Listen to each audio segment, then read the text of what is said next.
سبحان الذي اسرا بعبده ليلا من المسجد الحرام الى المسجد الاقصى. اللہ نے فرمایا پاک ہے وہ ذات جس نے اپنے بندہ خاص کو سیر کرائی مسجد حرام سے مسجد اقصی تک. سبحان اللہ. معراج جو ہوئی ہے رسول پاک صلی اللہ علیہ وآلہ وسلم کو لامکان کی بلندیوں تک تو حضور بعد میں تشریف لے گئے. پہلے تو مسجد حرام سے مسجد اقصی حضور نے اسٹے فرمایا. سبحان اللہ. یہ معراج کا ابتدائی حصہ تھا اور یہ اس قدر اعلیٰ جگہ ہے, اتنی عظیم تر جگہ ہے مسجد اقصی کہ جہاں پر سارے نبی جمع ہو گئے. سبحان اللہ. آج ہمارے گھر ہمارے پیر و مرشد آ جائے نا, استاد محترم آ جائے, ہم کہتے ہیں گھر سے خیر و برکت ہو گئی. سبحان اللہ.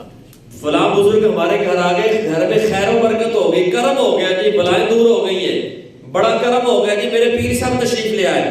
جب اللہ کے ولی گھر میں آئے تو برکتیں ہو جاتی ہیں. تو مسجد اقصی وہ جگہ ہے جہاں پر حضرت آدم علیہ السلام سے لے کر رسول پاک صلی اللہ علیہ وسلم تک سارے انبیاء سارے رسول وہاں پر جمع ہوئے. سبحان اللہ. اندازہ کریے پھر وہاں پر کیسی رحمتیں ہوں گی, کیسی برکتیں ہوں گی. اللہ نے فرمایا الذی بارکنا حولہ, جس کے ارد گرد ہم نے برکتیں رکھی ہیں. اور اس کی تفسیر میں یہ مذکور ہے, برکتوں کی وجہ یہ ہے کہ اس کے ارد گرد اللہ کے نبیوں کے مزارات ہیں, اللہ کے نبیوں کی قبریں وہاں پر موجود ہیں. اس وجہ سے فرمایا الذی بارکنا حولہ, ہم نے اس کے ارد گرد برکتیں اتاری ہیں. اتنی عظیم مسجد, اتنا بڑا مقام کہ سارے نبی وہاں پر موجود ہیں. اور پیارے آقا صلی اللہ علیہ وآلہ وسلم مصلی امامت پر جلوہ گر ہے.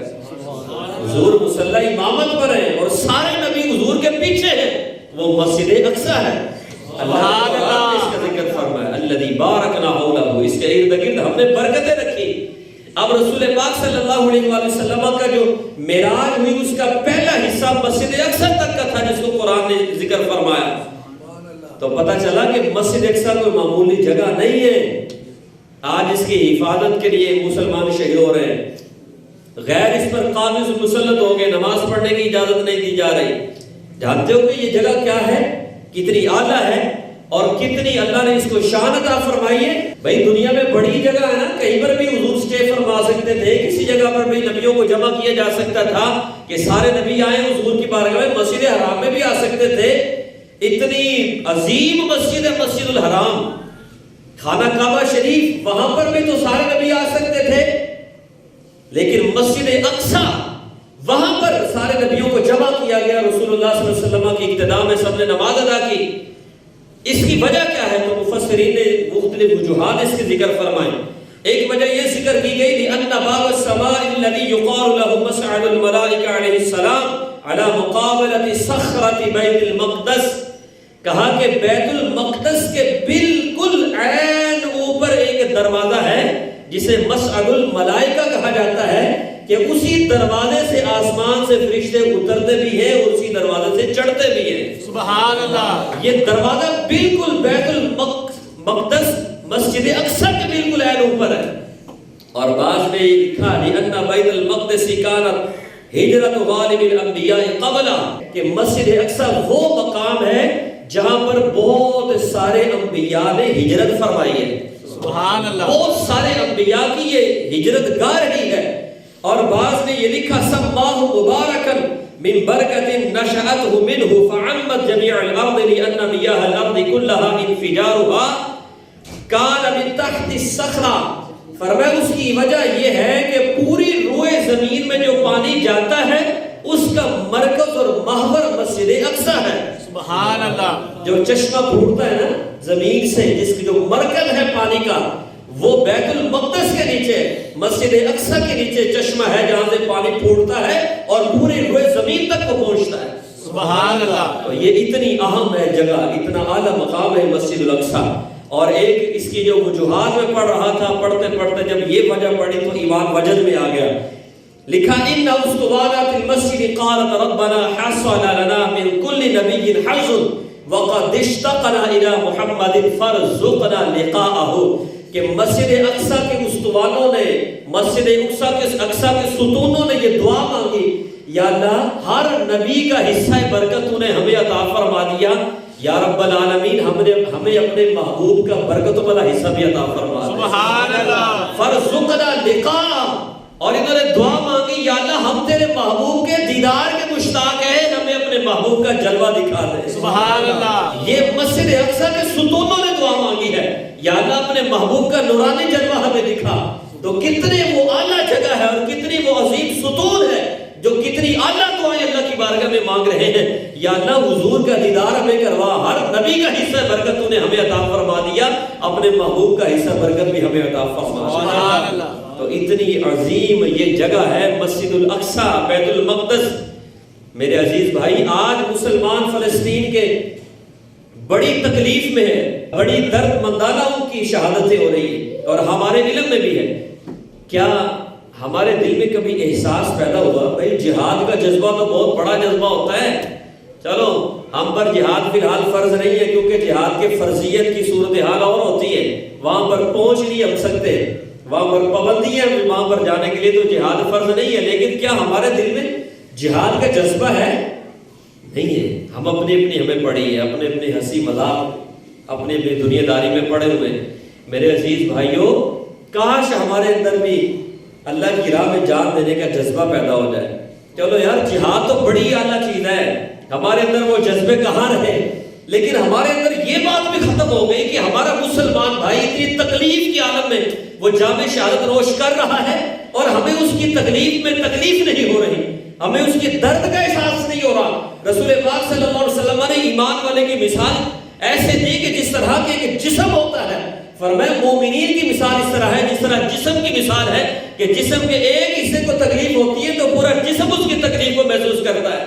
یہ تو نہیں رسول اللہ صلی اللہ علیہ وسلم نے فرمایا کہ پاکستانی ہونا شرط ہے کہ پاکستان میں اگر کوئی مسلمان ہوگا تو ہم اس کی تکلیف محسوس کریں گے. یہ نہیں فرمایا، جہاں پر بھی اہل ایمان ہے، دنیا کے کسی کونے میں کسی خطے میں اہل ایمان ہے، اور اگر وہ تکلیف میں مبتلا ہے تو ہمیں ان کی تکلیف پر تکلیف ہونی چاہیے کہ ہمارے وہ دینی بھائی ہیں، ہمارے وہ مسلمان بھائی ہیں. قرآن کیا کہتا ہے؟ انما المؤمنون اخوہ، مومن بھائی بھائی ہیں. کیا ہمیں چلو جہاد تو ایک بہت بڑا درجہ ہے، ہم نے تو کبھی سوچا بھی نہیں ہوگا کہ ہم کبھی جہاد کریں گے. ہمارا لیول کیا ہے محبت کا، ہمارے ایمان کا درجہ کیا ہے کہ ہمیں مسلمانوں کی تکلیف کا درد بھی محسوس نہیں ہو رہا کہ وہاں پر کتنی بربریت ہے اور کتنے گھر اجڑ گئے ہیں، لاشوں کو لٹکایا جا رہا ہے، برہنہ کیا جا رہا ہے. کیا وہاں پر صورتحال ہے؟ اور مسجد الاقصی بیت المقدس اتنی اعلیٰ مقام، مسلمانوں کا قبلہ اول، اور ہمیں درد نہیں کبھی ہوا، ہمیں کبھی تکلیف نہیں ہوئی اس سے، اور کبھی ہم نے یہ دعا نہیں مانگی کہ یا اللہ کرم فرما مسلمانوں پر، مسلمانوں کو فتح عطا فرما. بیت المقدس ہمارا قبلہ اول ہے، وہاں پر کاش کہ کبھی ایسا وقت آئے وہاں پر جا کر سجدے کریں. مسجد اقصی وہ جگہ ہے جس کے بارے میں رسول پاک صلی اللہ علیہ وسلم نے ارشاد فرمایا جس شخص نے حج یا عمرے کے لیے مسجد اقصی جا کر احرام باندھا اور پھر آ کر بیت اللہ کا حج یا عمرہ ادا کیا، اس کے بعد احرام کھولا، رسول پاک صلی اللہ علیہ وسلم فرماتے ہیں اس بندے کی شان یہ ہے کہ اللہ اس کے گزشتہ گناہوں کو بھی معاف فرما دے گا، آنے والے گناہوں کو بھی معاف فرما دے گا. سبحان اللہ. جس نے مسجد اقصی جا کر احرام باندھا ہے، یہ کوئی چھوٹی جگہ ہے، یہ کوئی عام مقام ہے. میرے کریم محبوب صلی اللہ علیہ وسلم نے اتنی فضیلتیں اس کی بیان فرمائی ہے. اور بعض روایت امام حاکم نے مستدرک میں یہ حدیث نقل کی، رسول پاک صلی اللہ علیہ وسلم نے فرمایا کہ مسجد اقصی میں نماز ادا کرنا 250 نماز ادا کرنے کے برابر ہے. سبحان اللہ. بعض روایات میں 500 کا ذکر ہے، بعض روایات میں 1000 کا ذکر ہے کہ 1000 نماز ادا کرنے کے برابر ہے. اتنی اعلیٰ وہ جگہ ہے. یہ ہماری مسجد ہے، الحمدللہ مسلمانوں کی مسجد ہے. کبھی ہم نے یہ اس بات پر ہمارا دل نہیں تڑپا کہ کاش کے وقت بھی آئے کہ ہم وہاں پر جا کر بھی سجدہ کریں، کاش اللہ کرے ہمارے دل کی یہ تڑپ پیدا ہو جائے، کاش وہ وقت بھی آئے کہ ہم وہاں پر جا کر احرام باندھیں. اللہ اکبر. یہ وہ مقام ہے کہ حضرت سلیمان نبی علیہ السلام نے جب بیت المقدس کی تعمیر کی نا، آپ محراب میں تھے اس وقت جب آپ کا وصال ہوا اور عصا کے ساتھ آپ نے ٹیک لگائی، محراب مسجد میں تھے، اور اس وقت جو آپ نے دعائیں مانگی ابن ماجہ میں موجود ہے، سنن نسائی میں موجود ہے. حضرت سلیمان نبی علیہ السلام نے 3 دعائیں مانگی. پہلی دعا آپ نے کہا یا اللہ مجھے خوبصورت فیصلہ کرنے والا بنا دے، ایسے فیصلے مجھے عطا فرمائے کہ میرے فیصلے حق پر مبنی ہو، سچے فیصلے ہو، اچھا فیصلہ کرنے والا مجھے بنا دے. دوسری دعا آپ نے مانگی جو قرآن میں بھی اس کا ذکر ہے 23ویں پارے میں رب اغفر لی وہب لی ملکا لا ينبغی لأحد من بعدی انک انت الوہاب. کہا یا اللہ مجھے ایسی بادشاہت عطا فرما جو میرے بعد کسی کو نہ ملے، بے شک تو بڑا عطا کرنے والا ہے. یہ قرآن کی آیت، حدیث میں بھی ہے کہ آپ نے دوسری یہ دعا مانگی، اور تیسری دعا آپ علیہ السلام نے یہ مانگی وَأَلَّا يَأْتِ هَذَا الْمَسْجِدَ أَحَدٌ لَا يُرِيدُ إِلَّا لِصَلَاةٍ فِيهِ إِلَّا خَرَجَ مِنْ ذَنبِهِ كَيَوْمٍ وَلَدَتْهُ أُمُّهُ. آپ نے کہا یا اللہ جو بھی اس مسجد میں آئے اور اس کا ارادہ صرف نماز ادا کرنے کا ہو، یا اللہ اس کو ایسا بنا دے جس طرح وہ اس دن تھا جس دن اس کی ماں نے اسے پیدا کیا تھا. سبحان اللہ. حضرت سلیمان نبی علیہ السلام کی دعائیں سیاستہ میں موجود ہے کہ یا اللہ اس مسجد میں جو آ کر نماز ادا کرے اسے ایسا بنا دے جس طرح وہ اس دن تھا جس دن اس کی ماں نے پیدا کیا تھا. یعنی اس طرح بنا دے کہ اس کے جسم پر کوئی گناہ کا اثر باقی نہ رہے. میرے عزیز بھائیوں، یہ کوئی مقام کوئی چھوٹا ہے، یہ کوئی عام جگہ ہے، یہ بہت عظیم جگہ ہے، بہت عظمتوں والی جگہ ہے. اس کے ستون حضور صلی اللہ علیہ وسلم کی دیدار کے مشتاق رہے، اور رسول پاک صلی اللہ علیہ وسلم نے اس کی شان بیان فرمائی. قرآن میں اس کا ذکر فرمایا، مسجد حرام سے مسجد اقصی الذی بارکنا حولہ، اس کی صفت بیان کی کہ مسجد اقصی قرآن کہتا ہے وہ ہے جس کے ارد گرد ہم نے برکتیں رکھی. اور یہ روئے زمین کی دوسرے نمبر پر مسجد ہے، مسجد نبوی سے بھی پہلے کی. حضرت سیدنا ابو ذر غفاری رضی اللہ تعالیٰ عنہ فرماتے ہیں میں نے رسول پاک صلی اللہ علیہ وسلم کی بارگاہ میں سوال کیا ای المسجد اول، حضور کون سی مسجد سب سے پہلے بنائی گئی؟ تو کریم آقا صلی اللہ علیہ وسلم نے فرمایا المسجد الحرام، سب سے پہلے جو مسجد بنائی گئی وہ مسجد الحرام بنائی گئی. حضرت ابو ذر غفاری رضی اللہ تعالیٰ فرماتے ہیں میں نے پھر کہا ثم ایو، یا رسول اللہ اس کے بعد کون سی بنائی گئی؟ تو رسول اللہ صلی اللہ علیہ وسلم نے فرمایا المسجد الاقصی، فرمایا اس کے بعد مسجد اقصی بنائی گئی. اب حضرت ابو ذر غفاری رضی اللہ تعالیٰ عنہ آپ جانتے تھے نا کہ جب سرکار کو اتنا پتا ہے کہ سب سے پہلے مسجد حرام بنائی گئی اس کے بعد مسجد اقصی بنائی گئی، تو رسول اللہ صلی اللہ علیہ وسلم کو اللہ نے ایسا علم عطا فرمایا کہ حضور یہ بھی جانتے ہیں کہ مسجد اقصی مسجد حرام کے کتنے سال بعد بنائی گئی. تو حضرت ابو ذر غفاری نے سوال کیا قلت کم کان بینہما، کہا یا رسول اللہ صلی اللہ علیہ وسلم ان دونوں کے درمیان کتنے سالوں کا فاصلہ ہے؟ تو رسول اللہ صلی اللہ علیہ وسلم نے فرمایا 40 سنہ، فرمایا مسجد حرام بنانے کے 40 سال کے بعد مسجد اقصی کو تعمیر کیا گیا. سبحان اللہ.